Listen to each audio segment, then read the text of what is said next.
definitely the biggest challenge when I onboarded was having control and reliability in our data.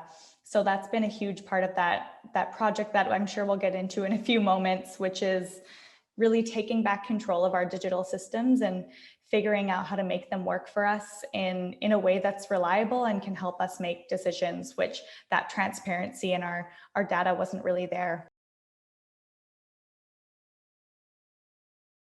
I'm delighted to be joined by Rhya Johnston-Wallace, who is Digital Commercial Manager from FRAMA, a Danish-based provider of beautifully designed lifestyle and homewares and apothecary items. And she's currently overhauling their whole e-commerce operation, and so I'm sure we'll have lots of interesting things to talk about. Rhya, welcome to our tent. Thanks so much, Martin. And tell us about your current role at the company, and also what did you do beforehand? Yeah, of course. So as you so eloquently put, we are a Danish lifestyle brand based in Copenhagen. And while furniture is sort of our core offering, we're really expanding and growing quickly in smaller goods like homewares and ceramics and handmade glassware. So really a wide range of products. And we've seen the desire for these kind of goods really elevate through the pandemic as well. And what's your particular role, and what did you do beforehand, by the way? Yeah, so before coming to FRAMA, I was living and working in Canada before I moved to Denmark, and I've worked really in tandem with e-commerce and digital marketing management at all my past positions. So working for a Canadian-based jewelry brand called Leah Alexandra, as well as alongside contract work for lots of different D2C lifestyle brands like Tentree and Vessi Footwear. And really that combination of digital marketing and e-commerce has led me to where I am today with FRAMA and having a holistic view of everything digital that a company needs to have to grow.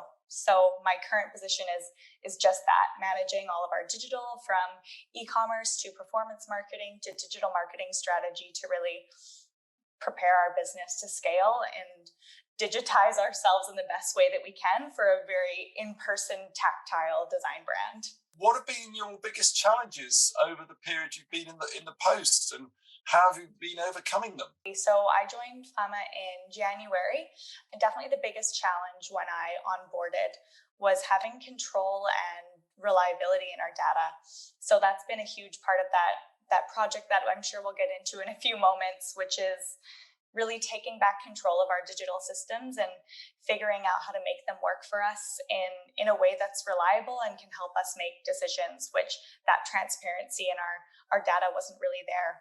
And then also, realizing that we're not big enough to take advantage of a lot of the legacy style systems that larger brands might have, but our business model is also too complex to use a lot of the out-of-the-box solutions that are really great for other businesses of our size. So we've really had to go in and tailor all of our solutions to work for us. And that's what I'm in the middle of doing right now, which is replatforming everything and every piece of digital tech that we use, from our back-end procurement and production planning to digital marketing and customer service. So it's a really holistic project that touches every part of the business to try and take back that control. And can you mention then some of the types of technology and some of the names of the partners and software or app solutions that you're either using or have impressed you in your discovery in this process?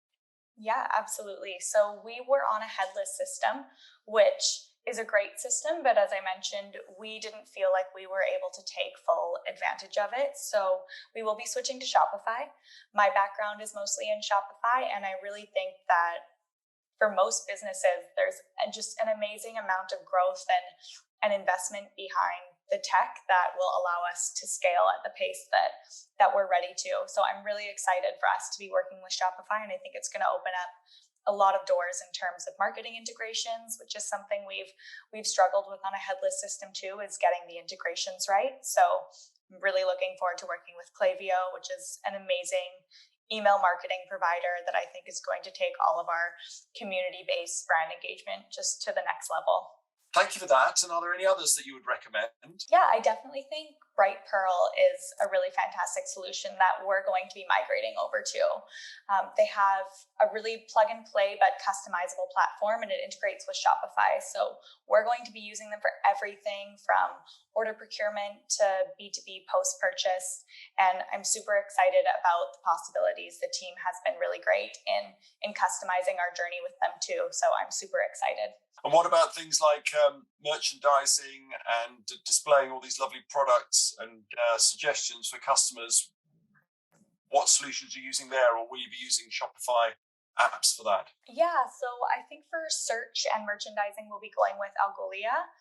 But that being said, everything to do with merchandising and product display is very manual for us because we're an extremely curated brand, and the way our brand and collections are presented is really paramount to everything we do. So there is a certain amount of letting automations do what they do best, but also really keeping the hands-on approach to everything we touch. So a lot of that will still be manual in-house. It'll just be a lot easier to do than how we've been doing it right now.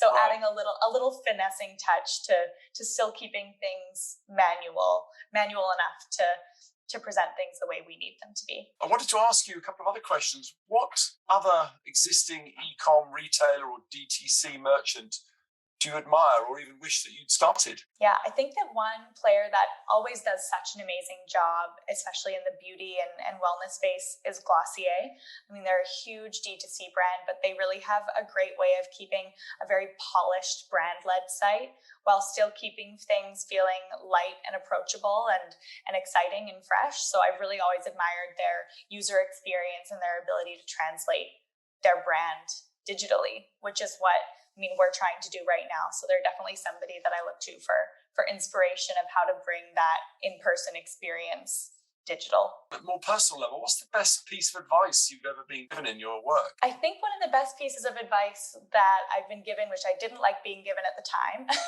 was to listen more than you speak. And I think in tech and in digital, it's so important to listen to what people have to say because things change so quickly. And there's so many intricate pieces of this larger tech puzzle that you really need to keep your ears open. And I'm always surprised by what I hear when I do. Rhya, thank you very much for joining us in the tent today and giving us all that advice. Great to have you along. Thanks so much, Martin.